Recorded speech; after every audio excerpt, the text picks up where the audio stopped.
So our next speaker is Dionne Noordhof.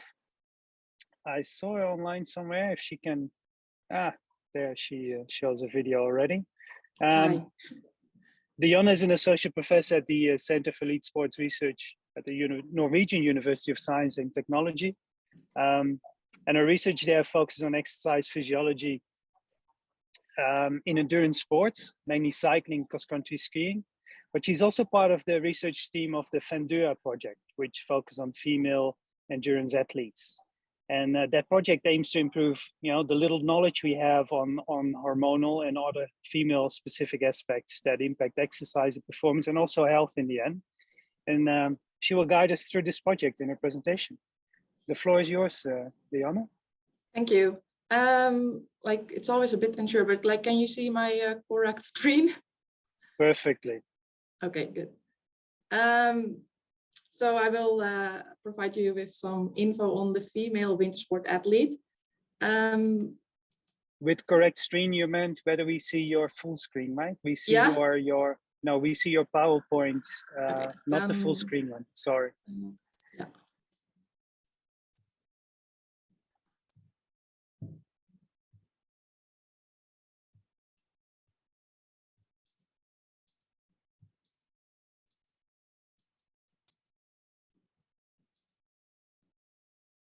Then it should be right now. Is it? Yes, exactly. Perfect. Okay, perfect. Yeah. So the majority of sports science research has been conducted on male participants. And when applying this knowledge to female participants, the most common strategy is shrink it and pink it. However, as we all know, women are not just small men. So what is actually the biggest difference? There is especially a difference when it comes to reproductive endocrinology.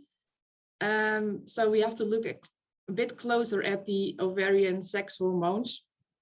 They don't only influence reproduction, but also important for several other physiological responses, such as energy metabolism, heart rate, and ventilation.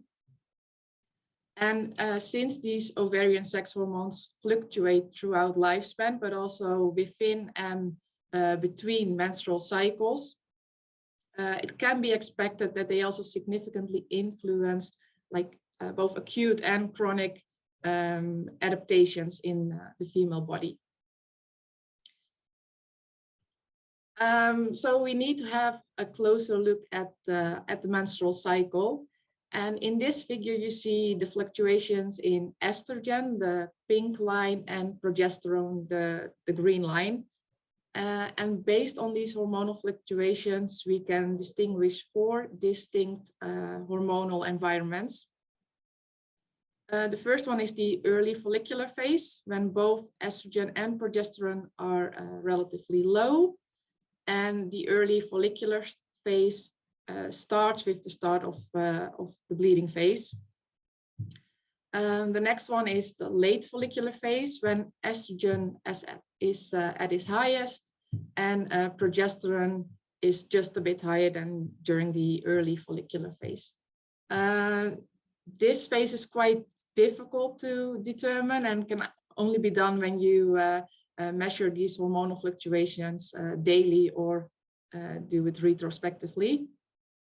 Then the ovulatory phase, which can be determined by a positive urinary ovulation test, and this phase lasts about 24 to 48 hours. In this case, estrogen is higher than during the early follicular phase, but lower than during the other phases. And progesterone is higher than the first 2 phases. And the last one is the mid-luteal phase, which starts about 7 to 9 days after a positive ovulation test has been found. I just showed you kind of the idealized 28-day menstrual cycle. However, there is a large spectrum of menstrual disturbances, which you can see in this slide.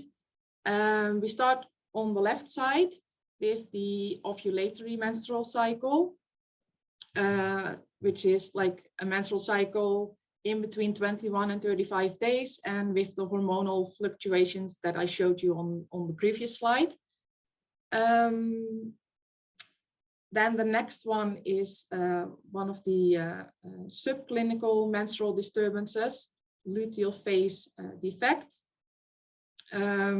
which is characterized by a short luteal phase and or an inadequate luteal phase. And as you can see, progesterone levels, the blue line, are much lower than in the ovulatory menstrual cycle, shown completely on the left.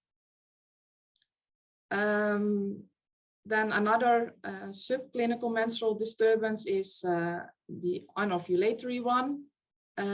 As you can see here, we are lacking the surge in luteinizing hormone, the green line, which results or is due to the absence of ovulation, the absence of the corpus luteum, and therefore limited luteal phase progesterone production. But these two cases, like luteal phase defect and anovulation, are still subclinical menstrual disturbances. The next one, oligomenorrhea, is a clinical menstrual disturbance in which the menstrual cycle lasts longer than 35 days. And the intermenstrual intervals are quite variable. And this condition is often associated with hyperandrogenism or polycystic ovarian syndrome, a condition that has a much higher prevalence in the female athletic population. And then finally, on the complete right, amenorrhea, the most severe clinical menstrual disturbance, which can either be classified as primary amenorrhea or secondary amenorrhea.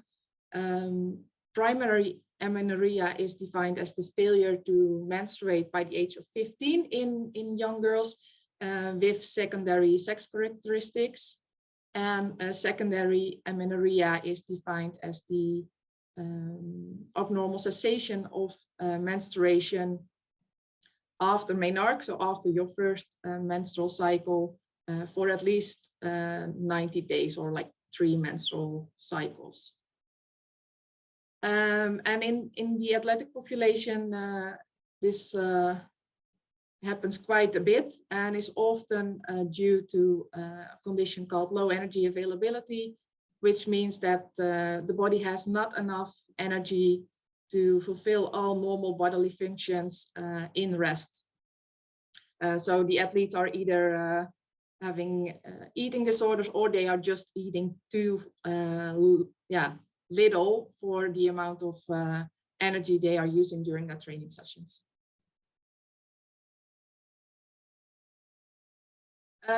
So when you would like to perform studies on the menstrual cycle in sports science, there are several things that you have to think about.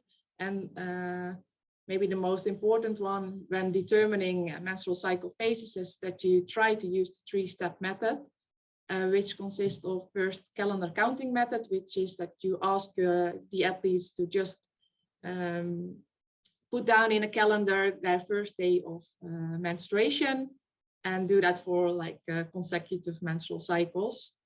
Then during their menstrual cycle, you ask them to start using a urinary ovulation test so that you can confirm ovulation. And when you want to test athletes, for example, in the lab during different phases of the menstrual cycle, the best thing to do is to perform serum measurements of estrogen and progesterone to verify the different menstrual cycle phases that I showed you on one of the previous slides. And important to exclude participant data when the expected hormonal concentrations are not met. If you want to know more about this and about how to perform menstrual cycle research, I refer you to these 3 recent publications of Janssen de Jonge, Elliot Sale, and Hirschberg.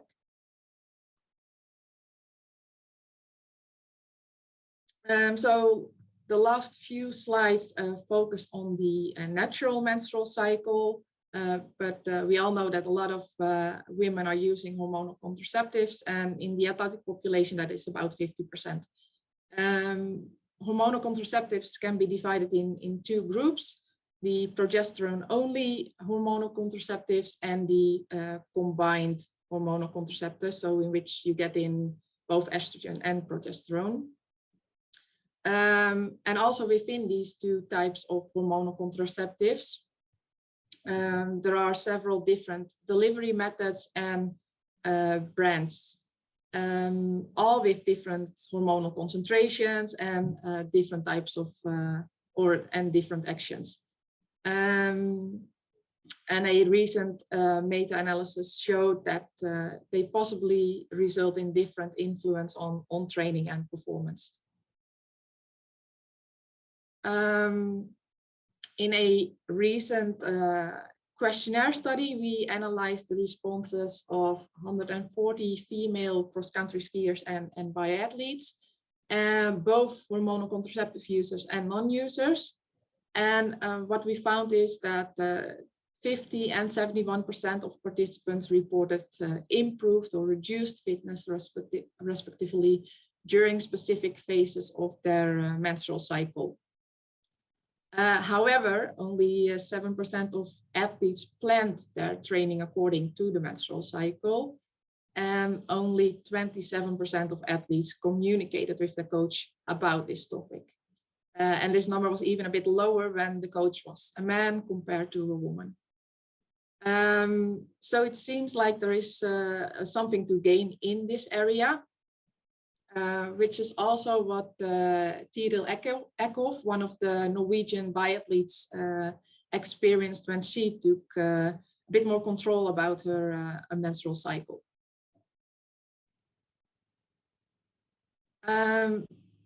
So when it comes to the menstrual cycle and the effect of menstrual cycle phases on training and performance, what do we currently know?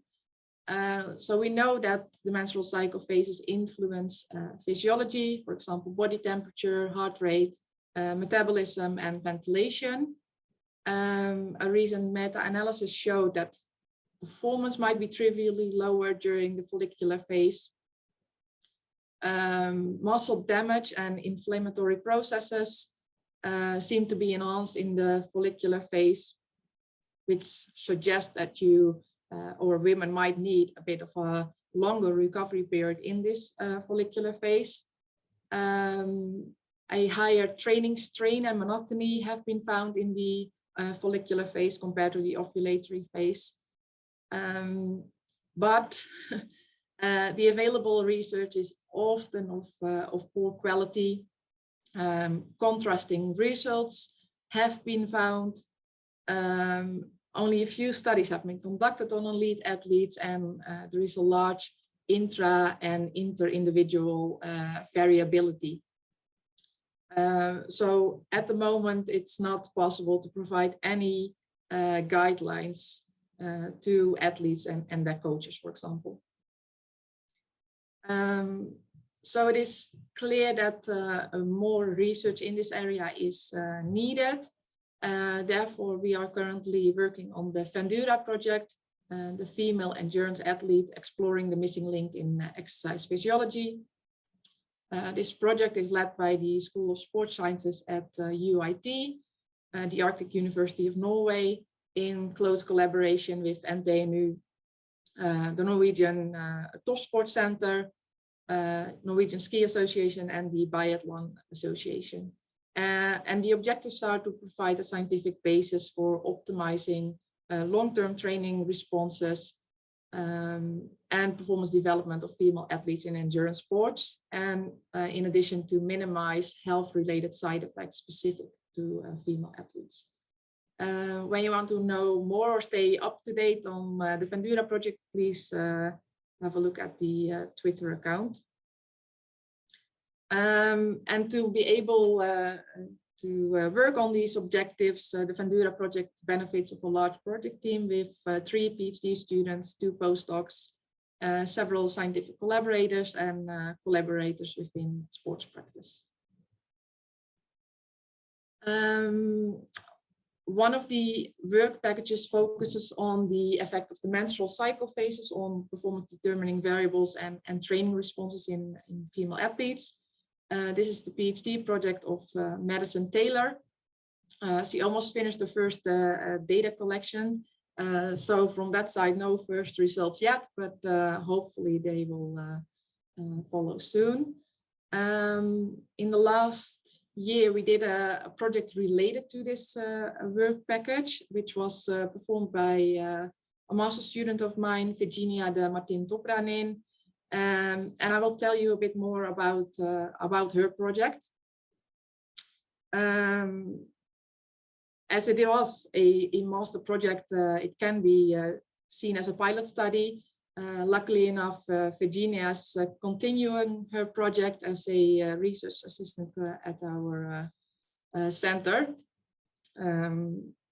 So the results that I will show you later on might change when she analyzed or has all data in. But the project is entitled, Does Menstrual Cycle Phase Influence Recovery Measures in Endurance Athletes? Some background for this project. When you want to look at recovery measures, there are several measures that you can look at, and one of the objective measures is resting heart rate. There have been multiple studies performed on the effect of the menstrual cycle on resting heart rate, with some of them showing an increased heart rate during the luteal phase, and several other studies showing no effect of menstrual cycle phase on resting heart rate. Unfortunately, all studies have been performed on a non-athletic population. In addition to objective measures, it's also very common to get an indication of the recovery status by looking at subjective measures. Matthias also mentioned some of them. For example, subjective sleep quality, as sleep is an important part of the recovery. And in addition, readiness to train gives an indication of recovery status, which has also been shown by Ten Haaf and colleagues, as readiness to train was one of the predictors of overreaching. However, so far, there haven't been any studies on the effect of the menstrual cycle on these subjective recovery measures in an athletic population. So therefore, the purpose of this study was to investigate the effect of the menstrual cycle phases on resting heart rate, subjective sleep quality, and readiness to train. To do so, we recruited 15 recreational to professional endurance athletes. They were all naturally menstruating and had on average 10 menstrual cycles in the previous 12 months. Menstrual cycle phases were identified by using the calendar counting method, and in addition to that, urinary ovulation tests. Data were collected from January to March last year, and they all had 1 to 3 menstrual cycles in that period. In addition, they daily monitored their training load, their discomfort related to the menstrual cycle, and the recovery variables, resting heart rate, subjective sleep quality, and physical and mental readiness to train. As I mentioned just before, like Virginia continued with the data collection and currently has data of 45 athletes. So the results might change a bit when she analyzed all that data. Menstrual cycle phases are again defined as I showed previously. So we are looking at the early follicular phase, the late follicular phase, ovulatory phase, and the mid-luteal phase. And mixed effects modeling was used to analyze the data. The final model didn't include training load, as it didn't have a significant effect on any of the recovery variables. Discomfort related to the menstrual cycle was included in the model as it improved the model. participants were added as a random effect. And ovulation was included in the model for resting heart rate, as it only improved the model for that variable. Then some results. In this figure, you see the different hormonal or menstrual cycle phases on the horizontal axis and resting heart rate on the vertical axis. And when including ovulation in the model, it can be seen that resting heart rate was 2 beats per minute higher during ovulatory menstrual cycles compared to anovulatory cycles, without any effect of the menstrual cycle phases on resting heart rate. In this figure, again, the menstrual cycle phases on the horizontal axis with like the subjective recovery measure on the vertical axis, and the gray lines represent the individual responses, while the colored line represents the average. And like subjective sleep quality was significantly lower in the ovulatory phase and the mid-luteal phase compared to the other phases. A bit the same was found for the readiness to train variable, so the physical and mental readiness to train. They were significantly lower in the mid-luteal phase compared to the early follicular phase. When we include menstrual cycle related discomfort in the model, we can see that mental readiness to train is associated with discomfort, and that a lower mental readiness to train is found when athletes perceive a higher level of discomfort. So a bit of a discussion conclusion. We did not find any effect of training load on the recovery variables, which is a bit unexpected. However, when looking more closely at the training load data, it seems like this can be due to the low variation in training load. Most athletes were cross-country skiers and biathletes, and during the data collection, they were in their competitive season, which resulted in a lower variability in training load compared to preparatory phase when they go to on training camps, for example. When investigating the effect of the menstrual cycle phases on resting heart rate, no effect was found when accounted for ovulation. Subjective sleep quality was lower during ovulatory and mid-luteal phase, and physical and mental readiness to train were also lower during the luteal phase. So these like subjective measures seem to indicate that female endurance athletes recover less well during the mid-luteal phase, which is in contrast with the results of the study of Andrew Hackney, who also measured recovery blood samples, blood markers after an endurance training session. So if this is due to the difference between blood measures of recovery and like subjective measures, that's to be seen. So for now, the take-home message is, it seems like there is an effective menstrual cycle phase on subjective recovery measures. But as we in this stage only have data of like 15 at least analyzed, more data is necessary before a clear conclusion can be drawn. And in addition, like I mentioned earlier, that it is a good idea to use the 3-step method to determine menstrual cycle phases.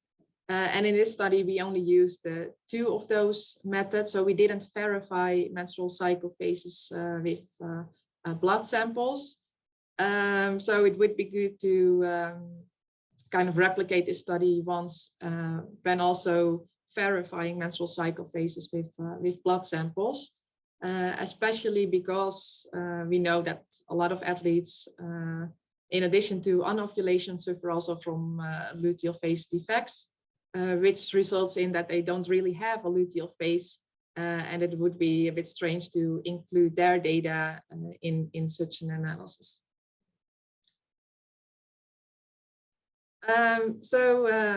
Thank you.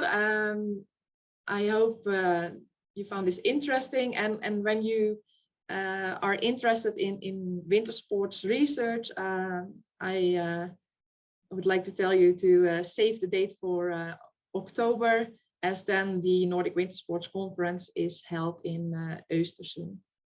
And when you want to know more about the research that is ongoing at the Center for Elite Sports Research here at NTNU, you can follow us on Twitter. And I'm happy to answer any questions. Thank you, Dionne. A really, really clear story through your very interesting project there.